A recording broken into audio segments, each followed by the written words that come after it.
Boa noite, tudo bem? Com grande satisfação que estamos aqui para retomar os estudos no ano de 2016, 2 de fevereiro de 2016. O pessoal aqui no chat já bastante feliz, bastante empolgado, principalmente a Carolina, bastante gente nova aqui, o Alessandro. Então é isso aí, né? Para vocês que estão acompanhando aí no YouTube não fez diferença, porque vocês estão acompanhando de forma anacrônica, mas para vocês que estavam esperando, estamos aí. Vamos dar continuidade nesse modelo e, como de costume, vamos dar as boas-vindas também ao pessoal que está acompanhando ao vivo. Vocês também da Rádio Amigo Espírita, sejam muito bem-vindos. É uma grande satisfação tê-los aqui para retomarmos os estudos esse ano, de 2016. Então, deixo aqui o meu boa noite para a Lari de Araçatuba, São Paulo, a Socorro de Paulista, em Pernambuco, a Helenice de Barra do Garças, no Mato Grosso, a Marisa, do Rio de Janeiro, capital, a Luciana de Curitiba, Paraná, a Janete, que não colocou de onde é, mas está aqui pela primeira vez na sala, a Cristina do Espírito Santo, de São Mateus, a Rai Lima, da Nicarágua, o Elson de Miguel Pereira, no Rio de Janeiro, a Tereza de Petrópolis, também no Rio de Janeiro, a Tatiana representando Brasília, DF, a Maria Emília de Caratinga, Minas Gerais, Janete de Tijuca, Santa Catarina, Luciene de São Gonçalo do Sapucaí, Minas Gerais, Jorge Caldeira também dando boa noite, a Cláudia do Rio de Janeiro, capital, Áurea de Paraipaba, no Ceará, Rosita de Blumenau, Santa Catarina, a Isabela de Franca, interior de São Paulo, também pela primeira vez, e a Gleide de Salvador, Bahia, também pela primeira vez, nos acompanhando aqui ao vivo. Ok? Janete é de Vitória, no Espírito Santo. E o Alessandro aqui do Butantã, São Paulo. Ok? Então aí estamos representados até internacionalmente, mas é muito bom, tá? Quero aqui também compartilhar a Débora de São Paulo pela primeira vez também. Sejam todos bem-vindos, vocês que estão pela primeira vez aqui.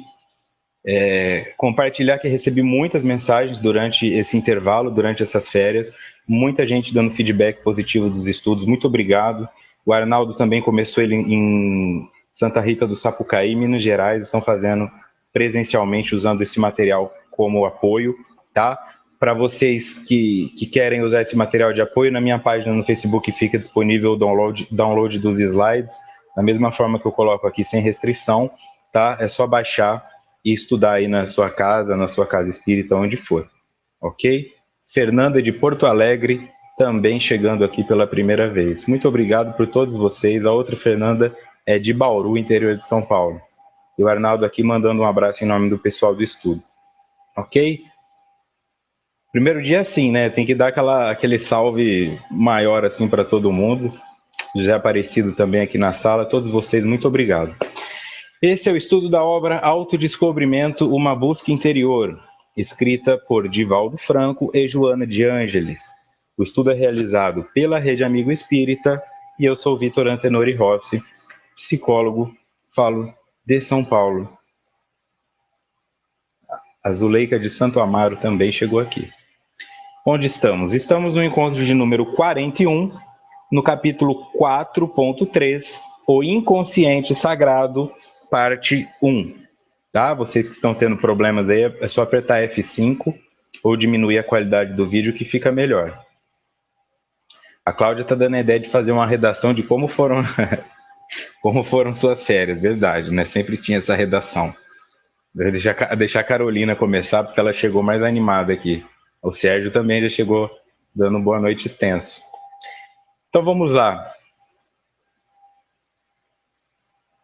Já começando a leitura do texto, tá? Nós vimos o inconsciente no estudo anterior, o subconsciente, para quem não se lembra, tá? O 4.1 foi o inconsciente, o 4.2 subconsciente, mas foi bem curto, nem chegou a ocupar um estudo inteiro. E agora nós estamos no 4.3, o inconsciente sagrado.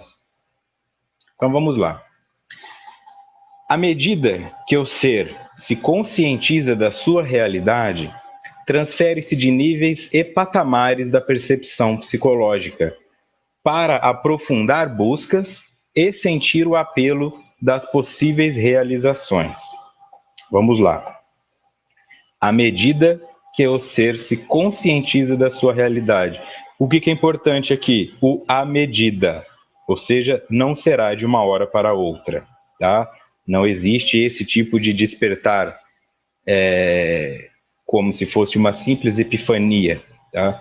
Você pode ter epifanias, insights, intuições que te auxiliem, né, que nos auxiliem a melhorar pontos específicos de nossas vidas. Ah, eu tenho um problema com drogas e de repente eu tenho uma epifania e falo, não, preciso parar. Eu estou tratando mal a minha esposa, tenho um insight e falo, não, preciso parar. Mas no que se refere a aumentar o nosso grau evolutivo para espíritos superiores, isso não vai acontecer da noite para o dia, nem com apenas uma intervenção nesse sentido. Ok? Então, à medida que o ser se conscientiza da sua realidade, transfere-se de níveis e patamares da percepção psicológica. Se conscientiza da sua realidade, ou seja, eu vou me tornar consciente da minha realidade. Por quê? Então quer dizer que se eu não estou consciente da minha realidade, eu estou consciente de quê? Eu estou consciente das minhas fantasias. Esse é o ponto. Não é que eu estou inconsciente. Tá? Mesmo um indivíduo que esteja em coma ou um indivíduo com um profundo retardo mental, esse retardo está no cérebro. Tá? Espiritualmente falando, nós estamos o tempo todo conscientes de algo, adormecido, etc. Mas existe um funcionamento. Então, se eu não estou consciente da minha realidade, então eu estou consciente da minha fantasia. E a minha realidade está no inconsciente, ou seja, aquilo que eu não entro em contato. Tá? Qual que é a minha fantasia? Às vezes eu acho que eu sou a pessoa mais legal do mundo, mas eu não tenho amigos porque os outros aqui não são pessoas boas. Às vezes eu acho que eu sou o melhor psicólogo do mundo e eu não posso fazer terapia porque ninguém é tão bom quanto eu, ou a melhor professora de inglês, ou o melhor marido, ou a melhor esposa. Nós vamos, às vezes, vivendo essas fantasias. Coitado de mim, nada dá certo, eu merecia coisa melhor. Tá? Então, o primeiro passo é começarmos a nos tornar conscientes de nossa realidade. Isso que você olha ao seu redor é o que está acontecendo com você, mas é a sua realidade? Ou você fica pensando que isso foi azar? Ah, eu nasci no Brasil, num bairro pobre, mas dei azar. Não, você não deu azar. Tá? Tem um porquê. Ah, todos meus namorados me traíram. Tem um porquê. Tudo tem uma explicação. Nada pode ser azar. Né? Eu não fico mais que 6 meses em um emprego. Tem um porquê. Essa é a sua realidade. Esteja consciente dela, senão, ao invés desses 6 empregos que você já perdeu, você vai perder 12, 18 e vai multiplicando isso como se fosse uma mesa de truco. Tem que estar consciente para que a coisa não vá se repetindo. O Bruno diz que às vezes sente incômodos com esses estudos. Eu concordo, mas eu troco às vezes por quase sempre. A mim incomoda bastante. Aí o Sérgio pergunta, como fazer isso então, né? Vamos colocar aqui. Começar o que estamos fazendo, estudando e se esforçando, porque vai gerar esse incômodo aí que foi trazido pelo Bruno, tá? O Bruno Neves. Como isso funcionaria? Quando a minha realidade ela não me incomoda, porque eu me sinto vítima dela, então eu estou vivendo uma fantasia. Quando eu me aceito responsável pela minha realidade, aí eu passo a não querer. Ah, então a culpa é minha? Então é por minha causa que isso está acontecendo? Tá? Seria o mesmo que dizer assim, eu estou acima do peso unicamente por causa da minha tireoide, ou porque a minha genética, meus avós eram obesos e etc. Mas não é porque eu como muito. Não, eu também como muito. Se eu já tenho uma genética que prevalece isso e eu como muito, racionalmente falando, eu vou engordar. Se eu não acesso isso, eu estou lá com 130 quilos, puxa, que pena que eu tenho uma genética ruim. né? Isso se dá em tudo na nossa vida. Sou eu que faço uso de droga, sou eu que faço uso de violência, sou eu que faço palavrão, sou eu que sou racista, sou eu que sou homofóbico. Isso está sempre em mim. Nunca é o outro, tá? Porque o que o outro faz diz respeito a ele. Então eu vou me tornando consciente disso e aí eu começo a perceber que eu tenho trabalho a fazer. E aí dá vontade de ficar no sofá, com os pés para cima, mudando o mundo no controle remoto. Ah, deixa que meu pai resolve o carro que eu bati porque eu estava alcoolizado. Eu não vou mexer com isso, não. Ah, deixa que minha esposa pensa se ela vai me perdoar da traição ou não. Eu não vou lá pedir perdão. E aí vai deixando sempre as coisas acontecerem como se fosse vítima, né? Ou plateia. Nunca o protagonista na peça. Como o Tielo coloca aqui, assumir a responsabilidade do que acontece é o começo das soluções. Para que fazer isso, então, segundo Joana? Para aprofundar buscas e sentir o apelo das possíveis realizações. Porque isso que nós buscamos normalmente é superficial. Por mais que você imagine que você está buscando algo profundo, ele é superficial se comparado a onde você pode chegar. Porque, como eu disse, do mesmo jeito que eu não vou de inferior para superior da noite para o dia, eu não vou chegar na minha casca psicológica e no dia seguinte descobrir o motivo de todos os meus traumas, o que guia os meus complexos. É aos poucos. Tá? Então, qual que é o meu objetivo? Ah, eu estou buscando ter mais dinheiro. Eu estou buscando ter uma outra namorada. Eu estou buscando que as pessoas gostem de mim. Quando eu vou aumentando o meu grau de consciência da realidade, qual que é a minha realidade hoje? Tem criança aqui no bairro, no bairro que eu estou, tá? Aqui no extremo zona oeste da Grande São Paulo. Tem crianças nesse exato momento que provavelmente estão sendo estupradas. Tem pessoas que provavelmente estão no porta-mala de algum carro, que vão ser despejadas em algum rio. Em algum local do mundo, ou do Brasil, ou aqui de São Paulo, isso está acontecendo. Então, essa é a realidade. Eu já não posso mais ser uma criança que vai ser estuprada nessa vida, mas eu ainda posso ser o cara no porta-mala de alguém. Então, quando eu não me conecto com o que está acontecendo de verdade, eu fico preocupado só em trocar de carro, mas eu esqueço a criança morrendo de fome. Eu esqueço a dor da mulher que apanha e não pode falar nada. Eu esqueço a dona de casa que tem que abaixar a cabeça para traficante e falar para a polícia que está tudo bem, quando na verdade não está. Senão o filho dela acorda morto. Quando eu entro nessas realidades, eu começo a perceber o que eu estou fazendo aqui, né? Por que eu estou querendo construir uma casa de 3 andares se eu só fico em um? Por que eu preciso passar tanto tempo dentro da minha casa e tão pouco tempo no mundo fazendo alguma diferença? E aí é nesse sentido que nós vamos começando então a nos aprofundar em outras buscas. E aí começamos a sentir o apelo das possíveis realizações. Quando eu começo a buscar coisas novas, eu entro em contato com aquelas que podem ser realizadas. Outras não. Não adianta agora eu querer também montar uma mansão do caminho amanhã. Tá? Isso que o Divaldo construiu, ele não construiu sozinho, mas ele construiu por vários anos e com muita ajuda. Tá? Deve ter pedido para muita gente, deve ter baixado a cabeça, deve ter se humilhado para chegar onde está. Então, mesmo que eu escolha fazer caridade, não vai ser uma coisa da noite para o dia, a não ser que eu seja um bilionário. Mas se eu não começar a pensar nessas coisas, a minha vida vai girar sempre em torno de angariar posses que eu quero. Eu quero um PlayStation 4, eu quero um carro com airbag na lateral, isso eu vou ser feliz. Então fica aí o questionamento, né? Qual é o seu nível de busca e quão profundo você está ou você está conectada no mundo espiritual?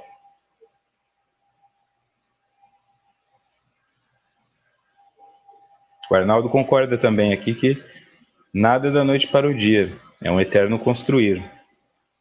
Seguindo, fase a fase, identificando-se com seus conteúdos psíquicos, a visão dos objetivos íntimos se lhe agiganta e cada conquista faculta-lhe um elenco de entendimentos que fascinam, motivando-o ao avanço e à autopenetração profunda. Então, retomando aqui, ó, fase a fase. Ponto, vamos parar no fase a fase. Isso que você está vivendo, seja o que for, é uma fase. Ah, Vitor, mas eu sou a pessoa mais feliz do mundo. É uma fase. tá? Não vai durar. E essa tristeza que você está sentindo, que parece que dá vontade de cortar os pulsos ou de tirar fora a cabeça de alguém que te passou para trás e que acabou com a sua vida, é uma fase.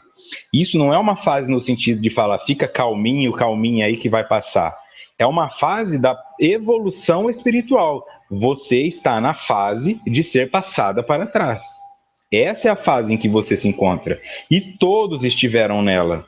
Tá? A diferença é quanto tempo você pretende permanecer aí, fazendo a ressignificação. Se as pessoas estão me passando para trás, talvez eu não esteja protegendo direito o meu território. Ah, mas todos os meus namorados me traíram. Quem são esses namorados? Ah, uns caras que eu conheci na balada 3 horas da manhã. Então, começa a repensar. Tá? Começa a repensar. Em todos os aspectos. Ah, eu não sou feliz no meu emprego, meu patrão me trata mal. Que emprego é esse? Ah, eu estava desempregado, arrumei qualquer coisa por um salário miserável e agora o patrão faz o que quer de mim. Não negociou nem na entrevista de emprego e agora quer negociar depois de contratado. São as nossas falhas, às vezes, pelo medo e pelo desespero, que nos levam a tomar decisões. E essas decisões perpetuam a fase em que nos encontramos, tá? Você, quem quer que seja, né, e eu estou incluindo qualquer pessoa nisso aí, vai ser traído, vai ter vontade de trair. Se essas coisas já não existem em você, é porque elas já existiram. Então isso nos ajuda a ter empatia. Olha a fase que o outro ainda está. Tem gente que ainda está na fase de roubar por causa de um tênis. Matar, dar tiro na cabeça por causa de 20 reais. Olha a fase que esse indivíduo está. E o outro ainda está na fase de tomar um tiro por causa de 20 reais. Tá? Ambos estão ali com as suas provas e expiações. Porque, como está na palavra, é necessário que o escândalo venha, mas ai daquele por quem ele vier. Então, fica essa noção de pensamento. A fase em que eu me encontro não vai passar se eu não fizer algo a respeito. Tá? Muitas mães falam isso, meu filho está fumando cigarro, mas é fase. E nisso já tem pessoas com 70 anos de idade que ainda fumam, quando chegam a 70, né? Então, como é que essa fase não acabou? Não existe essa coisa de fase temporal, que dura um tempo. A fase pode ser eterna se eu não fizer nada a respeito para me movimentar dela. Mas como é que eu vou me movimentar no escuro? No escuro eu esbarro nas coisas. Então, para que eu consiga me movimentar nessa fase em que eu estou, eu tenho que colocar o meu psiquismo e o meu racionalismo nela para me tornar consciente de como ela age, qual é o seu padrão de funcionamento e qual é o papel que eu executo nesse padrão. Porque alterando o papel que eu executo, eu altero todo o padrão e, naturalmente, eu transformando uma nova causa, eu passo a receber um novo efeito. Identificando-se com seus conteúdos psíquicos, a visão dos objetivos íntimos se lhe agiganta. E cada conquista faculta-lhe um elenco de entendimentos que fascinam, motivando ao avanço e à autopenetração profunda. O que ela está dizendo aqui? Quando nós vamos identificando com os conteúdos psíquicos, veja, não os. Ela não está falando identificando seus conteúdos psíquicos, mas se identificando com seus conteúdos psíquicos. Em outras palavras, talvez eu seja racista mesmo. Mas eu não sou racista, mas aí no carnaval você se veste de nega maluca, você é racista. Mas eu sou uma pessoa que luta pelo direito de classe, no carnaval você se veste de empregada doméstica e de frentista, você não luta pelo direito de classe, você é opressor. Você começa a se conectar então com as suas ações. Tudo isso que eu rejeito no outro existe em mim. Tudo isso que eu invejo no outro me falta. São aquelas projeções que nós já estudamos. Quando eu identifico com o que acontece em mim, eu não me torno vítima disso. Eu não sei por que eu grito com a minha esposa. Quando eu vejo, eu já gritei. Você grita assim com o seu patrão? Não, com o meu patrão eu não grito. Então você é machista. Identifique esse machismo em você. Não é uma coisa da qual você tem que se vergonhar. É uma característica sua. Se você nunca se identificar como machista, você nunca vai trabalhar o seu machismo e vai continuar gritando com todas as mulheres que te cercam, até que um dia uma seja a sua patroa. Na empresa mesmo, não essa coisa de patroa de caipira, né? Lá em casa tem a minha patroa. E aí, como é que você vai fazer? Quando for uma policial te abordando na rua. Tá? Então, trabalhar que muitas vezes o nosso discurso fala o que nós pensamos ser, mas que na verdade nós não somos. tá? Então, se você desvia da rua quando vê uma pessoa de cor diferente da sua, você é racista. Tá? Se você não liga para o que acontece com o filho de um índio quando cortam o pescoço dele no meio da rua, mas fica indignado quando o filho de um rico é assassinado, então você tem diferença de classes no seu psiquismo. Tá? E se não houver uma conexão com o todo, onde não há diferença nesse sentido, apenas estágios onde cada um se encontra, não conseguiremos crescer. Tá? Porque vamos ficar sempre querendo o melhor lugar. Tá? Só para deixar isso mais claro, tem aprendizado na pobreza, tá? Tem aprendizado nas doenças, mas ninguém quer estar lá. Se tivesse que fazer uma votação lá no plano espiritual, quem quer nascer rico morando no Rio de Janeiro? Aí um monte de gente levanta a mão. Quem quer nascer rico morando em Berlim? Um monte de gente levanta a mão. Quem quer nascer com deficiência morando em Washington? Aí já não sei. E quem quer nascer pobre morando na Rocinha? Aí ninguém levanta. Tá? Por quê? Porque nós enxergamos naquilo uma inferioridade, quando na verdade aquilo é apenas uma fase. E eu faço isso comigo mesmo. Eu enxergo em mim superioridades, quando na verdade isso é uma fase. Hoje eu tenho um carro bom para dirigir. Esse carro não é meu, é alugado pelo universo. Nós vamos te dar um carro bom para ver o que você faz com isso. E depois que você não fizer nada com esse carro bom, nós vamos te colocar a pé. E aí, se você não fizer nada com as suas pernas, nós vamos tirar uma delas. Não no sentido de punir, mas suas lições foram acabando. O que eu posso fazer disso agora? Olhar para o pobre como alguém que, você é pobre, o que você está fazendo aí? Ou alguém que está passando por uma fase que ninguém quer. Já que ninguém quer passar pela pobreza e pela doença, então o que eu posso fazer, não sendo pobre e não estando doente, é aliviar o sofrimento dessas pessoas. Passar por elas não adianta, mas às vezes um sorriso, às vezes não desviar da calçada quando vê uma pessoa de outra cor. Isso serve de negro para branco, de branco para negro, de asiático para pessoas do Oriente Médio, árabes. Tá? Fazer isso já começa a mudar o conceito das coisas. É pouco, mas é um caminho. A Maria Emília disse que escolheu ser deficiente no interior de Minas. E com certeza tem experiências que outras pessoas não teriam, mas é nossa dificuldade, né? Nós somos criados para querer ser o rei do camarote. Eu quero ser VIP, eu quero passar, eu não quero pegar trânsito, eu não quero pegar fila, eu quero chegar no restaurante e já comer, eu quero que o garçom acerte o pedido, e tudo isso nós somos criados. Então, quando a vida vem e nos coloca num local de espera, não, você merece esse emprego, mas o sobrinho do dono da empresa, que não sabe nem escrever direito, vai ocupar sua vaga e você vai ficar passando fome. E aí? Nessa hora dá vontade de sacar o revólver e atirar para o alto. Porque dá raiva. Eu não quero estar nessas fases. Só que se eu não me colocar conscientemente nelas, eu nunca sairei delas definitivamente, porque não houve elaboração. Ok? Então, quando acontece isso, a visão dos objetivos íntimos se lhe agiganta e cada conquista faculta-lhe um elenco de entendimentos que fascinam, motivando-o ao avanço e à autopenetração profunda. Isso é o que acontece com vocês que estão aqui no 41º estudo do autodescobrimento. Lá no começo foi difícil, eu sei. Tá? Bom, o livro de Joana de Ângeles, quem é esse cara? Vamos ver o que esse cara vai falar. A câmera era ruim, o áudio era ruim, tudo era ruim. Mas a mensagem funcionou. E aí aquilo foi gerando desconforto. Tá? Alguns ficaram pelo caminho, outros deram um tempo e depois retomaram. Alguns de vocês estão desde sempre. Eu sei que eu estou aqui, porque se eu não estiver aqui, o estudo não acontece. Então eu sou o aluno que não pode faltar. Só que a partir daquele momento que vocês venceram aquela primeira barreira, nos primeiros capítulos foi difícil, porque trouxe um monte de conceito que vocês nunca tinham entrado em contato, e vocês venceram aquilo, criou não uma dependência, mas uma necessidade. Eu quero mais. Como se fosse uma droga, no sentido positivo, que te dá um prazer. Eu enfrentei uma dor, descobri que isso existe em mim e depois melhorou meu relacionamento. Melhorou, como aquele nosso amigo tinha dito, eu parei de brigar com o meu cachorro. Meu cachorro está mais feliz graças aos estudos. Minha esposa está mais feliz graças aos estudos. Tá? Aí ela quer mais. E é isso que Joana está falando aqui. Depois que você passa pelo primeiro desconforto relacionado ao crescimento, a entrar em contato com as suas questões racistas, homofóbicas, preconceituosas, você usufrui do prazer de vencer essa dor. de elaborar esse conceito. E aí você quer cada vez mais. E quanto mais você faz, mais você quer. E aí tem esse pessoal aqui totalmente fiel ao estudo, que se eu parar, eles vêm me buscar em casa para continuar. Não dá mais para parar. Por quê? Porque eles descobriram que faz bem se autoconhecer e faz melhor ainda mudar aquilo que conheceram em si mesmos.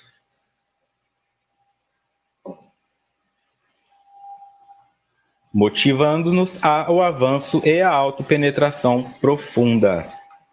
Ok? Deixa eu só dar uma lida aqui. Deixa eu partilhar isso.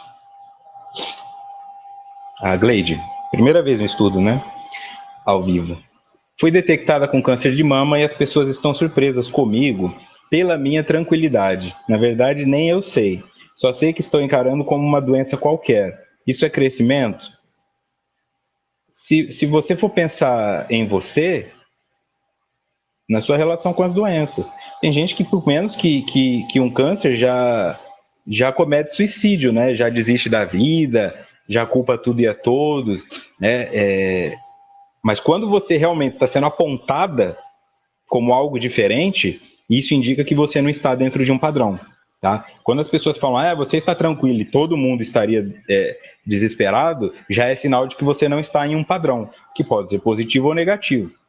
Tá? Nesse caso, eu considero positivo.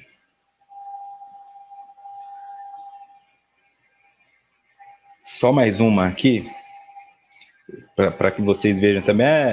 O Vitor fica aí falando, a gente não vê o que está acontecendo no chat. Não é só elogio, não. Ó. Cláudia Rentroia. Vamos mesmo buscar você em casa, mas teve dias que deu vontade de mandar você para casa. Olha, eu imagino e agradeço pelo feedback. Continuando. Cresce com certa lógica que a aquisição da consciência plena faculte sabedoria imediata, harmonia e certa insensibilidade em relação às emoções. Fosse assim, e condenaríamos o sábio à marginalidade, por não participar solidário dos problemas que afligem os demais indivíduos em si mesmos e na sociedade em geral. Cresce, tá? Para quem tá só no áudio aí, cresce no sentido de crer mesmo, tá? Cresce com certa lógica que a aquisição de consciência plena faculte sabedoria imediata, harmonia e certa insensibilidade em relação às emoções. Então, o que ela está dizendo? Que muitas pessoas acreditam que quando se tornarem conscientes plenamente das coisas, vão ficar tranquilas. Nada mais vai afetá-las. Tá? E outras palavras, bom, eu sou um espírito superior, eu alcancei um grau de elevação, eu entendo o pensamento de Deus da melhor forma que um espírito pode compreender. Então, quando eu vejo aquela criança sendo arrastada por um carro ou aquele idoso apanhando de bandidos, eu não sofro, porque afinal de contas eles estão pagando a expiação. É isso que a maioria das pessoas pensam, que quando nós alcançarmos essa tranquilidade, essa sublimação, nós não vamos mais nos afetar tanto com as questões do mundo. E aí Joana complementa, fosse assim, e condenaríamos o sábio à marginalidade, por não participar solidário dos problemas que afligem os demais indivíduos em si mesmos e na sociedade em geral. Ou seja, então quer dizer que quando o espírito ficasse superior, ele não seria mais necessário, porque ele não iria mais querer participar. E aí, quando nós pensamos naqueles que têm um grau de superioridade conhecida por nós, eles fazem o contrário. Chico Xavier participou, Jesus participou, Martinho Lutero brigou, pessoas que brigaram. Tá? Hoje nós temos aí os luteranos, hoje nós temos os protestantes, mas foram pessoas que brigaram contra a Igreja Católica. E se não fosse por aquela briga, não teria tirado um monte de pessoas de uma rédea guiada pelo latim e por dogmas extremamente pesados. Depois criaram outras coisas. Tem gente abusando desse conhecimento para ganhar dinheiro, para roubar as pessoas, para atacá-las na fé. E aí isso gera pessoas falando, não, vamos criar outra coisa. Entendem? É nesse sentido. que as coisas vão crescendo, vão se desfazendo, e as pessoas que têm uma superioridade espiritual, elas querem estar envolvidas nisso. Tá? Por que isso é importante ter em mente? Porque algumas pessoas se utilizam dessa prerrogativa como um escudo. Eu não preciso fazer nada.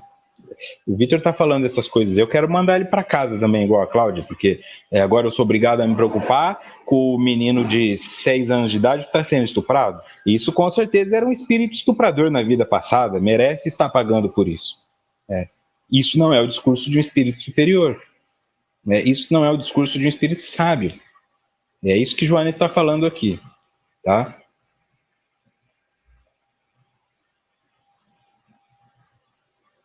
Continuando.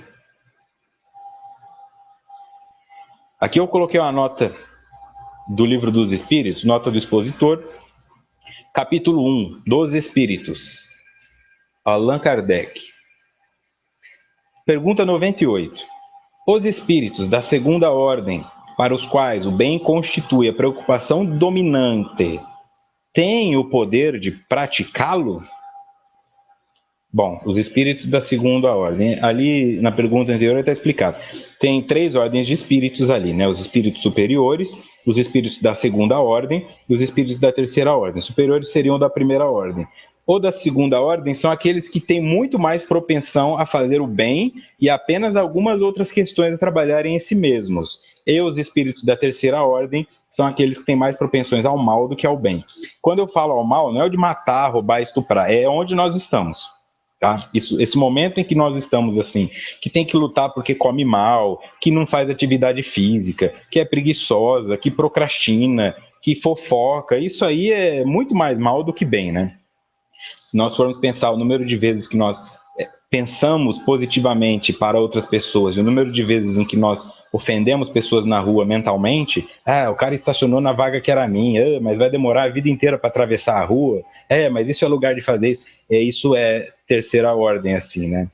Nós ainda temos que crescer muito. Então, aqui no caso, a pergunta se refere aos espíritos de segunda ordem, que já tem muito mais propensão de fazer o bem do que o mal. Se eles têm o poder de praticar o bem que eles querem. A resposta: cada um deles dispõe desse poder, de acordo com o grau de perfeição a que chegou. Assim, uns possuem a ciência, outros a sabedoria e a bondade. Todos, porém, ainda têm que sofrer provas. Olha aqui que beleza. Por que eu peguei esse trecho? Porque vejam, assim, uns possuem a ciência, outros a sabedoria. Eles estão distinguindo uma coisa da outra. Eu posso ser uma pessoa totalmente consciente e não ter sabedoria. Tá? Isso confirma o que Joana falou no slide anterior. Tá? Ter ciência não implica ter sabedoria. Tá? Você pode ser o ganhador do prêmio Nobel, mas você não necessariamente é um sábio. O Dioclésio levanta um ponto, né, dos vigilantes. Pessoas que são linchadas. O cara foi pego roubando e aí ele é linchado porque tem que fazer justiça com as próprias mãos. Isso, na verdade, é instigado em nós pelo sentimento de impotência, né? Que vem desde que eu sou criança, todo governo parece que tem corrupção, né?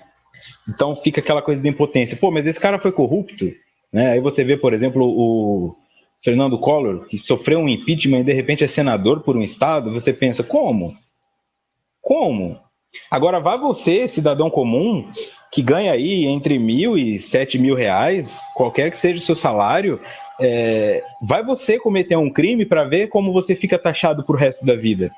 O cara roubou um país, sofreu um impeachment e foi eleito senador. Se você roubar o pneu do carro do vizinho, você nunca mais consegue fazer nada no seu bairro. Se você roubar um grampeador da sua empresa, nenhuma empresa te contrata mais dali para frente. Então esse sentimento, essa diferença entre 2 pesos, 2 medidas, gera um ódio. Então quando aparece esse cara roubando um pacote de bolacha e saindo correndo, todo esse ódio é canalizado pelo coletivo e aí lincham ele. Então, nem preocupado se ele está com fome, isso, aquilo, não justifica. O crime não justifica, né? Mas esse cara está precisando roubar um pacote de bolacha, ele não está roubando um banco, ele não está roubando um rubi de 5 quilos. Ele está roubando um pacote de bolachas, porque o dinheiro que seria para ele comprar o pacote de bolacha foi roubado pelo governo, em qualquer área que seja. Tá? Numa ONG, ou foi roubado pelo pastor da igreja, ou pelo dirigente da casa espírita, mas a corrupção tirou dele aquela oportunidade. Então ele se manifesta e dá aquela sensação de alívio. Batemos no cara, vamos ficar impunes e estamos limpando a rua dos bandidos. Né? Quando, na verdade, bandido é quem rouba milhões. São esses os que criam os ditos bandidos menores, que roubam um pacote de bolacha, R$30, e etc. Então, vejam, nós podemos ter ciência e sabedoria, mas todos, e eles estão falando dos espíritos de segunda ordem, hein? Todos têm que sofrer provas. Todos. Tá? Então, quando nós estamos falando assim, eu falo às vezes isso para cliente meu. A pessoa chega, eu lembro de um rapaz que chegou para fazer terapia comigo, cheio de conceitos. Cheio de conceitos. Tá? Era um adulto jovem, mas ele já citava um monte de filósofos, dificílimos assim, mas ele não conseguia se relacionar com pessoas. Tá? Ele entendia filosofia grega, ele entendia mitologia romana, ele entendia. Mas ele não se relacionava com pessoas. Quando ele me pediu orientação, uma das orientações que eu dei para ele foi o seguinte: pare de ler. Não desenvolva mais o seu intelecto, porque você está precisando de desenvolvimento social e moral. Pare de ler, senão você vai acabar enlouquecendo. Porque vai ser tanto conhecimento e ninguém para dividir que você acaba ficando sozinho. E a solidão é um caminho para a loucura. Então imagina você aos 23 anos de idade, andando com pessoas de 23 anos no mundo atual, tá? Que estão falando de Wesley Safadão, que estão falando de Anitta, que estão falando de Big Brother. Aí você sai num barzinho com eles para conversar, você tá lá citando Schopenhauer, você tá lá citando Russell. Ninguém quer falar com você. E aí você começa a ser esquisito. E no ser esquisito, você começa a se isolar. Então, é nesse sentido. Tá? Se você, por exemplo, é uma pessoa que já leu 725 obras espíritas ou não, pare de ler um pouco. Tenta tirar um ano para parar de ler e pôr em prática as coisas que você leu. Senão você desenvolve só a ciência, mas não desenvolve sabedoria. E aí o mundo fica parecendo fácil do seu camarote, da sacada do seu apartamento. Mas eu li lá no livro dos espíritos, na pergunta cento e tanto, ou eu li no livro dos médiuns, não, o mundo fica racionalizado para você e você não precisa se envolver com o mundo, fazendo só a sua parte de forma egoísta, e depois que desencarna descobre que na verdade era para ter feito mais. E aí vai apontar, como se eu chegasse para o Papa apontando a Bíblia. Não vai fazer diferença.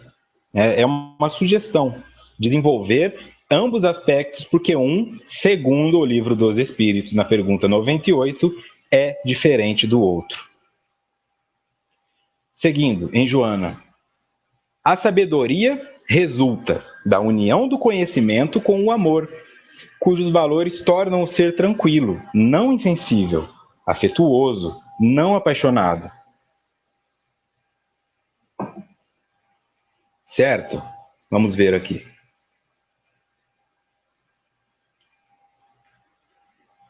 Vamos lá. Muito bom. Olha, tem tanta coisa aqui que tinha que fazer uma transcrição desse chat aqui. Então, o que é a sabedoria? E aqui nós vamos ajudar melhor isso. Aqui nota do expositor. Segundo a fórmula da sabedoria, vocês que estão ouvindo só o áudio, tem uma fórmula matemática aqui assim: sabedoria é igual conhecimento mais amor. Segundo Joana. O que é o conhecimento? O conhecimento é a razão e o amor é a emoção. Então, a sabedoria consiste na soma da razão com a emoção. E quais são os pontos para a autodiagnose? Ou seja, fazer um diagnóstico de si mesmo. A tranquilidade é diferente da insensibilidade e o afeto é diferente da paixão. Tá? Portanto, se você é uma pessoa muito apaixonada pelas coisas, você é uma pessoa com pouca sabedoria. Se você é uma pessoa insensível, você é uma pessoa com pouca sabedoria. Qual seria o oposto disso? Uma pessoa tranquila, tá? Uma pessoa tranquila não é uma pessoa omissa, não é uma pessoa passiva, tá? Mas é aquele indivíduo que, por exemplo, eu vou jogar uma analogia aqui, mas imagine isso para uma escala espiritual. Ele vê o filho dele brincando em cima do muro, aí o filho cai do muro e quebra o braço. Ou insensível. Se estivesse brincando no muro, não tinha quebrado o braço. Bem feito. Ou tranquilo. Bom, calma, filho, eu vou pôr uma tala, nós vamos pro hospital. A criança está gritando, chorando, desesperando, eu vou morrer, socorro, papai. Vamos pôr a tala. Amor, vai lá, vai tirando o carro, que eu vou levar ele pro hospital. Chega no hospital, conversa com a enfermeira, conversa com o médico, resolveu o problema. De forma tranquila, enquanto o outro ficou totalmente passivo e deixou a criança chorando. Onde entra o passional nisso, o apaixonado? É aquela mãe desesperada. Ai, meu filho, pelo amor de Deus, o que aconteceu com você? Deixa a mamãe ver, já pega o braço, machuca mais a criança, entra em desespero, não consegue tirar o carro da garagem. Essa é a diferença. É a diferença da sabedoria. Tá? A sabedoria me diz que uma criança eventualmente vai quebrar o braço e que alguém terá que levá-la ao hospital. Então, o braço dela já está quebrado, o meu desespero não vai calcificá-lo, só vai piorar a situação. Esse é o sábio. Ele entende que existem pormenores e caos em alguns pontos do universo, mas ele não se deixa ser tragado por isso, nem por questões passionais e nem por questões de antipatia. Tá? Então, isso aqui nos ajuda a compreender. Se eu não tiver um bom desenvolvimento da razão e o desenvolvimento da emoção, eu não sou sábio. Eu posso ser um intelectual ou eu posso ser um guru emocional. Mas eu preciso dos dois. Então, por outro lado, agora vem a verdade. Eu disse de você que leu 750 livros aí, agora eu falo para você que nunca leu nenhum. Comece a ler. Uma página por dia. Uma página por dia, você lerá um livro de 365 dias por ano. Um livro de 365 dias, eu vou mostrar aqui. Porque a imagem fica gravada mesmo. Tá? Ó. Esse é o livro que nós estamos estudando. Tá? Autodescobrimento, uma busca interior. Esse livro, essa edição que eu tenho, ó, 155 páginas. Tá? Você lê 2 livros desse por ano, se você ler uma página por dia. Em 10 anos, você leu 20 livros. Tá? Já é uma diferença muito grande para o seu intelecto. Você precisa do seu intelecto para ter sabedoria. Tá? A moderação é a chave para isso tudo, porque quando você ergue só um, o outro fica dependente, e quando você ergue o outro também. Ok? Então, onde entra a questão da autodiagnose aqui? Se você é uma pessoa insensível, não liga para o que acontece fora de você, então você não é evoluído, você é apenas insensível, não é sabedoria. E se você é uma pessoa que, ao invés de ter afeto pelas situações, tem paixão, então você também não é uma pessoa com sabedoria, porque vai te trazer problema. Trazendo isso por um exemplo simples, eu posso ter afeto pelos animais abandonados, tá? E aí eu aplico a tranquilidade. Bom, tem um cachorrinho aqui na minha rua que está cheio de sarna e ele precisa de ajuda. O que eu posso fazer por ele? Aí eu vou tranquilamente num veterinário. Ó, você faz algum desconto? É um cachorro de rua. Ele vai falar, não faço desconto, eu não tô nem aí. Ou então ele vai falar, eu faço. Como que faz para pegar o cachorro? Não coloca a mão nele porque te dá sarna. Então você fez aquilo com afeto e tranquilidade. Se você tem a ligação, mas é passional, aí você já pega, ai, tadinho do cachorro, leva ele para sua casa, passa a sarna para os teus 2 gatos, passa a sarna para o seu filho e fica todo mundo com sarna. Porque a paixão, ao invés de consertar a situação, piorou ela. E aí você vai ficar com raiva de todo animal de rua e vai desenvolver insensibilidade também. Tá? É simples assim o pensamento. Quando você coloca em larga escala, é mais fácil ainda de imaginar como os espíritos superiores nos veem, né? Olha lá, a Márcia vai cometer suicídio. Você acha que eles estão pensando o quê? Não, mas é normal, faz parte da experiência dela. Claro que não. Mas eles não se desesperam. Eles não vão falar para ela, não faça isso, diz pelo amor de Deus, tem gente que te ama. Isso é o passional fazendo. Ok? Estudo e ação. Tielo diz que tem um grupo lá em Porto Alegre. Ponto de equilíbrio, as frases aqui do chat. É necessário o caminho do meio, porque sempre vivemos os extremos, o René Calil. É isso aí. Vamos seguindo. Joana. A perfeita compreensão da finalidade do sofrimento na lapidação, desenvolvimento e evolução proporciona-lhe solidarizar-se com equilíbrio, sem compaixão nem exaltação, qual ocorre com um educador acompanhando o esforço e sacrifício do aluno até sua exaustão, se necessário, para a aprendizagem. Então aqui confirma isso que eu falei no final, né? Na verdade, o que eu falei no final confirma isso, porque ela escreveu isso primeiro. Olha só, né? A perfeita compreensão da finalidade do sofrimento. Por que estou sofrendo? Eu tenho que compreender isso de forma perfeita, ou seja, realista. Na lapidação, desenvolvimento e evolução, nos proporciona sermos solidários, só que com equilíbrio, vejam. Sem compaixão nem exaltação. Esse caminho do meio e não dos extremos, como foi colocado no chat. Como faria um educador acompanhando o esforço, tá? Como seria Deus, como seria um professor bom, né? O professor bom não é aquele que dá nota para o aluno porque ele chorou, é aquele que fala, tudo bem, você quer uma nova chance? Eu fico com você até mais tarde, mas você vai fazer, até conseguir. Se ele não conseguir, pelo menos agora ele tem a certeza que ele não consegue. O que é diferente do que foi trazido aqui pelo Bruno, vejam.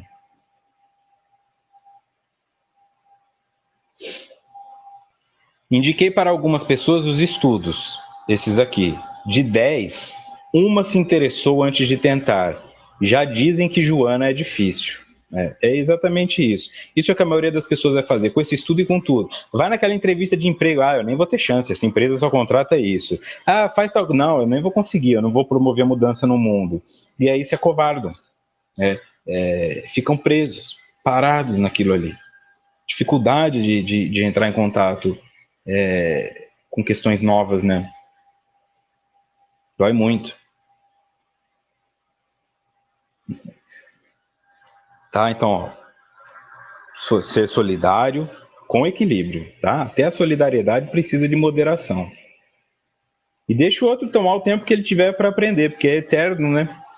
Nota do expositor, Livro dos Espíritos, ainda no capítulo 1, pergunta 125.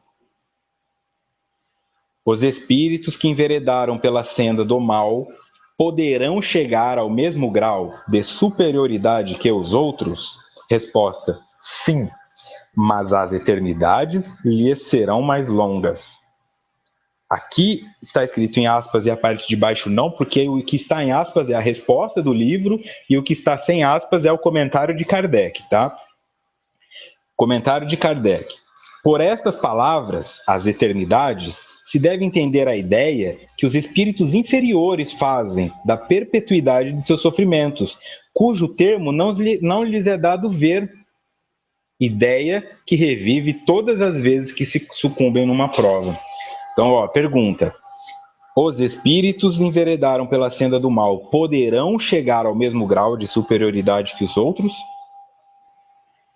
Sim, mas as eternidades lhes serão mais longas. Tá? É óbvio que isso é uma fala, um sentido até poético, né? Não tem como uma eternidade ser mais longa porque ela é eterna, tá? Mas é essa noção que nós temos do tempo. E aí o que Kardec complementa? Os espíritos inferiores, o mais importante é isso. Quando alguém falar espírito inferior, não é para você imaginar um diabinho ou um homem das cavernas. É para, às vezes, se imaginar. Você é inferior a algo ou alguém. Se tem alguém acima de você, então você já é inferior. Tá? Não adianta pensar só nos que estão inferiores a você. É pensar como um espírito inferior. Eu sou um espírito inferior porque eu ainda tenho que crescer. Então existe um algo superior a mim. Tá? E isso é tranquilo, sem sentimento de se menosprezar nem nada. Esses espíritos superiores, ou seja, nós fazemos perpetuidade dos nossos sofrimentos porque não conseguimos ver o fim deles. E isso revive todas as vezes que sucumbimos numa prova. Então, se eu sou uma pessoa que age dessa forma, não, nossa, isso não vai acabar nunca. Ou quando uma coisa acaba e aí vem um outro problema, tá vendo? Tudo comigo dá errado. Eu nem vou tentar coisa nova. Isso é indício de inferioridade. Então, por quê? Porque você não consegue entender que essa prova que você está passando vai ter um fim. Mas, Vitor, eu tenho uma doença crônica. Eu nasci sem a perna esquerda. Minha perna não vai nascer como se fosse um rabo de lagartixa, tá? Exato. Este corpo que você habita não tem a perna esquerda, mas o seu espírito tem. Tá? Essa fase vai passar. No seu caso, é uma vida inteira. Tá? Mas algumas pessoas vão sofrer com o vírus da dengue por 10 dias e outras vão sofrer a vida inteira numa cadeira de rodas. Mas aos olhos da eternidade, ambos são nada.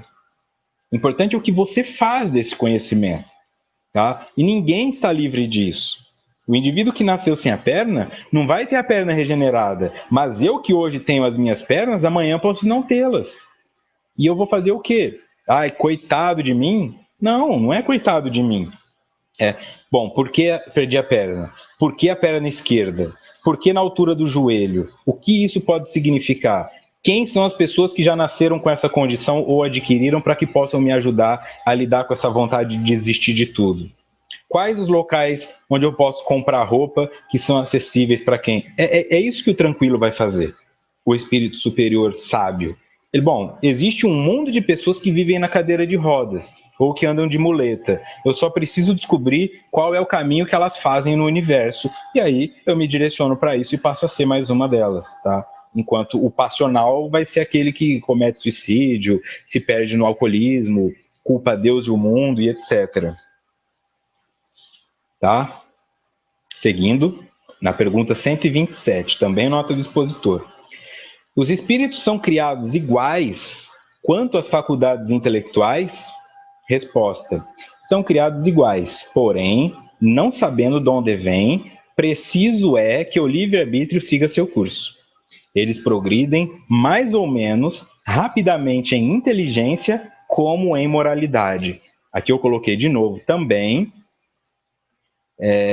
que eles estão separando inteligência de moralidade, ok? Para que nós tenhamos sempre isso muito claro. Por que isso me ajuda? Me ajuda porque às vezes eu sou uma pessoa intelectual e acho que isso faz de mim um sábio, e não é. E me ajuda porque às vezes eu conheço alguém que é intelectual e eu entrego minha vida nas mãos dessa pessoa por considerá-la sábia, e não é. Tá? A moralidade não tem nada a ver com a outra. Nós precisamos das duas. Tá? Mas aquela mulher que não teve oportunidade acadêmica, que trabalha de dona de casa, diarista, lavando roupa, ela pode ter um aspecto moral muito maior.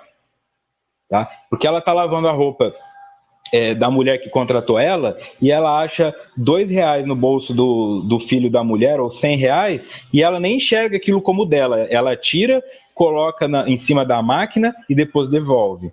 Tá? Enquanto tem outras pessoas que até na hora do troco pensam, ela me deu R$10 de troco a mais, hoje eu estou com sorte.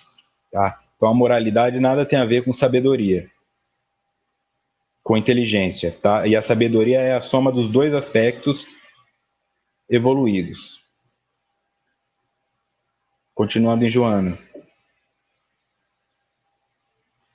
Havendo transitado pelo mesmo caminho, ele o bendiz, agradecendo a sua permanência, que propicia a outros candidatos experiências equivalentes. Havendo transitado pelo mesmo caminho, ele o bendiz, agradecendo a sua permanência, que propicia a outros candidatos experiências equivalentes. Então, quando eu entendo o que eu estou passando, o que é essa amputação, o que é esse câncer, o que é essa calvície, o que é o meu filho ter sido assassinado aos 7 anos de idade, eu entendo o aprendizado que só isso poderia me trazer, e aí ainda fico feliz pelos outros que estão passando por isso. Não a felicidade de alegria, mas aquela felicidade de falar, olha, cara, tá doendo, mas isso vai te ensinar uma coisa que você não faz ideia. E aí eu vou lá e me coloco como um ouvinte. Ó, teu filho foi assassinado, o meu também, tá? O meu foi assassinado há 3 anos. Se você precisar de ajuda para lidar com isso, tá aqui meu cartão, né? Não estou falando como psicólogo, tá? Estou falando assim como ser humano. Isso eu faço como espírito. Eu me aproximo de quem está passando pelo que eu já passei. Eu não olho para a pessoa, nossa, coitado. Não, olha, eu sei o que dá para tirar disso aí. Eu vou te ajudar com isso e, em contrapartida, você vai me ajudar com coisas que eu também não consegui enxergar. E nisso todos vamos crescendo. Vejam, bendiz o caminho, por mais doloroso que tenha sido, e sabe que isso vai fazer bem a outras pessoas. Continuando. A visão de humanidade alarga-se e o sentimento de amor desindividualiza-se para sentir uma imensa gratidão pelos que passaram antes, aqueles que prepararam a senda que ele percorreu. Desponta-lhe uma grandiosa complacência pelos que ainda não despertaram no presente, compreendendo-lhes a infância espiritual em que se demoram. Tá? Então, quando isso tudo acontece, que eu alcanço esse grau de evolução, a minha visão de humanidade se alarga. E o meu sentimento de amor desindividualiza-se. Eu passo a conseguir amar outras pessoas além de mim mesmo, outras vontades além da minha, porque eu sinto gratidão pelos que passaram antes. O que isso significa? Pensando nesse exemplo da cadeira de rodas, você sofre quando descobre que vai ficar numa cadeira de rodas, mas você já imaginou como sofriam as pessoas antes da cadeira de rodas? Alguém inventou a cadeira de rodas. Para que você vá para uma cirurgia e tome uma anestesia, alguém teve que passar pela cirurgia sem anestesia. Lembra aqueles quadros italianos, principalmente, que a pessoa ficava só com um pano na boca, um monte de homens segurando ela porque ela estava amarrada, e aí ela tinha que fazer uma amputação sem anestesia? Então, esses indivíduos sofreram realmente. E graças a eles, hoje você tem cadeira de roda, você tem cadeira de roda automática, você tem carrinho, você vai desenvolvendo coisas. Tá? E quem somos nós nessa escala? O que é que nós estamos fazendo com este sofrimento para que as próximas gerações, que inclusive serão compostas por nós, reencarnados, passem a ter de mais conforto? Tá? Essa criminalidade que nós estamos vivendo, vamos tirar isso para que as próximas gerações não precisem. E olhem para trás e pensem, nossa, o dia que matarem alguém daqui a algumas centenas de anos, vão olhar e falar, meu Deus, mataram uma pessoa. Mas antigamente, as pessoas viviam numa cidade lá que morriam 15 pessoas por dia. Isso vai ser histórico. E nós seremos essa sociedade que todo mundo vai falar, Deus me livre de viver naquela época. Ninguém quer estar lá, voltar naquela idade onde não tinha anestesia, né? Onde não tinha cadeira de roda. Mas alguém esteve lá. Nós temos que ser gratos por essas pessoas e fazer a nossa parte para diminuir o sofrimento dos que ainda virão. Grandiosa complacência pelos que ainda não despertaram no presente, compreendendo-lhes a infância espiritual em que se demoram. Então, esse indivíduo que eu falei que mata por R$20, ele não é um assassino demoníaco, extremamente poderoso do mundo das trevas. Ele é uma criança que quer o brinquedo. Esse tênis é bonito, eu quero, não vou te dar, então eu te mato. Só isso. É diferente de um homem das cavernas, assim, um pensamento primitivo. Mas é uma criança com uma arma na mão, porque o espírito, mesmo no estágio de infância, quando ele entra no corpo humano, ele fica adulto. Mas a mente é de um espírito infantil. Quando eu alcanço essa sabedoria, eu olho para aquilo e falo, puxa, é uma criança, eu já estive lá, o que eu posso fazer para auxiliá-lo? Tá? Se eu chegar perto dele, ele vai me dar um tiro, mas o que eu posso fazer indiretamente para auxiliá-lo? E aí é que nós vamos construindo novas ideias para melhorar o mundo. Amplia-se a capacidade de auxílio em favor dos que estão empenhados na autoiluminação e, por fim, agiganta-se, afetuoso, em relação ao futuro em que se adentra, mediante as incessantes realizações em que se fixa. Tá? Isso amplia, então, a nossa capacidade de ajudar aos outros que estejam querendo se conhecer. Tá? Talvez esse garoto que queira sair do crime, que esteja no crime, você não possa ajudar, mas tem algum querendo sair. Eu já trabalhei em comunidade terapêutica com usuários de drogas, e eu lembro de tratar um rapaz que a droga era o segundo vício dele. O primeiro vício dele era roubar. Ele tinha prazer em roubar. Era uma droga para ele. Se ele ficasse muito tempo sem roubar, ele tinha abstinência. Tá? Mas ele queria parar de roubar. Percebe? Então, a partir do momento que ele fala, eu quero parar de roubar, ele não vai parar de roubar no dia seguinte. Mas entra a parte de redução de dano. Eu tenho que conversar com esse indivíduo e ele fala para mim, eu vou roubar. Mas eu não sei quem ele vai roubar. Eu não posso chamar a polícia. Esse cara vai roubar. Pode ser qualquer um. Então, o que eu posso orientar esse indivíduo? Você vai roubar? Vou roubar. Então, não humilha e nem mata a vítima. Você consegue fazer isso? Só pegar o dinheiro e ir embora? Eu vou tentar. E aí, na outra sessão ele volta, eu roubei um cara lá e deu vontade de bater com a arma na cabeça dele, mas eu não bati não, só peguei o dinheiro e fui embora. Tem. Algumas pessoas podem falar, mas isso não fez diferença. Faz, porque é um processo gradual. Do mesmo jeito que eu não vou deixar de comer 1 quilo de açúcar passando a comer 0. Eu vou ter que comer 950 gramas, 900 gramas, até chegar em 0. É assim que às vezes nós vamos mudando, enxergando devagar esse passo a passo que foi colocado aqui no estudo. Se o cara que batia para roubar agora só rouba, é um caminho. Tá? Se o cara que antes expunha e humilhava a pessoa, agora só pede educadamente, fala, eu tô com uma arma aqui, é melhor você dar o dinheiro, senão vai ficar ruim, ele dá o dinheiro e vai embora. Gera um estresse menor para todo mundo. Porque você ser assaltado já gera um trauma. Agora imagina a tua cabeça no chão, sua mulher sendo estuprada na sua frente, seu filho vendo tudo do banco de trás. É um outro furto que deixa de acontecer quando o indivíduo vai entrando na busca de autoiluminação. Já estamos indo para o encerramento. Tem uma nota do expositor. Sintomas da evolução espiritual, então. Fiz uma síntese do que está no texto aqui. Para que eu saiba se eu estou evoluindo espiritualmente, eu tenho que ter esses pontos enquadrados na minha conduta. Alargamento da visão de humanidade, sentimento de amor desindividualizado, gratidão pelos antepassados, tá? Não só da sua família, mas antepassados espirituais, todos aqueles que passaram pela Terra. Complacência com os que ainda não despertaram, não adianta ficar cutucando ou abrir a janela à força, só vai irritar o indivíduo. Aumento da capacidade de auxílio aos que ainda estão na sombra e segurança com relação ao futuro. Isso não está no livro, mas é consequência, né? Promove diminuição da ansiedade. Quando o futuro não me atormenta, porque eu sei que eu sou responsável por criá-lo, eu não fico ansioso. A ansiedade me coloca no futuro como uma forma de me tirar da dor do presente. Não, daqui 10 anos isso vai passar. Quando eu morrer, isso termina. Quando meu filho for para a faculdade, meu casamento volta a ser normal. E eu entendo que não. Se o meu casamento não está bem com o meu filho morando em casa, o problema sou eu e minha esposa, não é o meu filho morando em casa. Eu passo a atuar no aqui e agora e a ansiedade diminui. E para encerrar, peguei aqui no Livro dos Espíritos, no capítulo 5 da Lei de Conservação, nota do expositor. No comentário da pergunta 726 está escrito o seguinte: vistam o indigente, consolem o que chora, trabalhem pelo que está enfermo, sofram privações para alívio dos infelizes, e então suas vidas serão úteis e, portanto, agradáveis a Deus. Sofrer alguém voluntariamente apenas por seu próprio bem é egoísmo. Sofrer pelos outros é caridade. Tais os preceitos do Cristo. Vestir o indigente, consolar o que chora, trabalhar pelo que está enfermo, sofrer privação para alívio dos infelizes. O quanto disso você tem feito? Sofrer só por você? Eu vou sofrer isso porque eu vou ficar num casamento que me faz mal pelo outro. Isso não é, isso é sofrer por você, é sofrer egoísta.